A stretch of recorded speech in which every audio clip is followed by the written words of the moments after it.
when it comes to these grocery pushouts, understand that as we get closer to Thanksgiving, Black Friday, Christmas, New Year's, that the pushouts will continue to rise.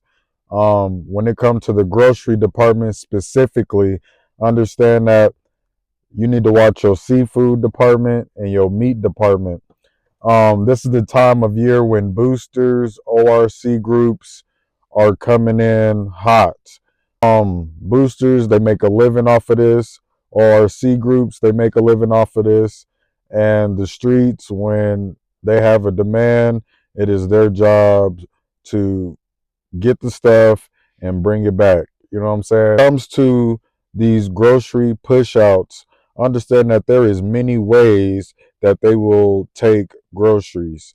One of the ways is that they will push out with a full cart of exposed merchandise. That's one of the ways. The second way they will get away with grocery pushouts is they will come in and they will use a lot of reusable bags. Not a lot of people are comfortable with pushing out exposed. They feel more comfortable with making it look a little bit legit. So they will come in, fill up the reusable bags, and push out that way. Then you got some that will go to self checkout and they will ring up all of the merchandise. They'll put it in reusable bags and then they'll just walk away from the register without even paying for it. One of the common ways that I've seen people try to get away with merchandise when it comes to being at the register, and you got to be on this tactic. Like, you got to be on this like white on rice.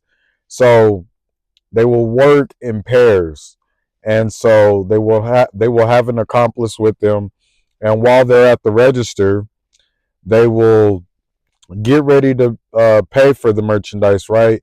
But then the accomplice will start walking towards the door, knowing that the the form of payment that the subject has issued is not going to be valid. Whether it's a credit card not going to be declined, debit card going to be declined, something's not going to go through.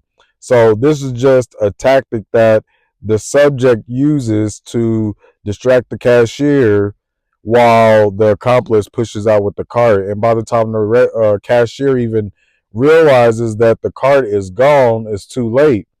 You feel me? So these are one of the ways that you've got to be able to identify grocery pushouts. People are slick.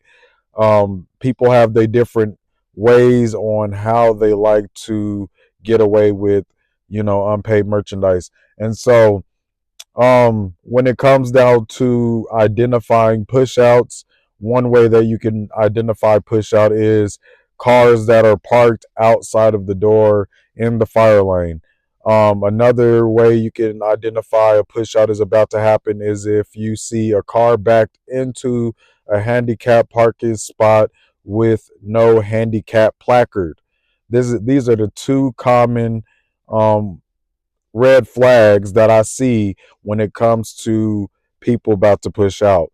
When I see people backed into a handicap parking spot, I already know what time it is. And the driver is in the driver's seat with the car still running, just waiting for them to come out so they can hurry up and dip off. You feel me? So these are the tactics that you got to be on the lookout for as we approach the holiday season. Now, when it comes to these grocery pushouts, understand that you got to watch your seafood department, watch your meat department.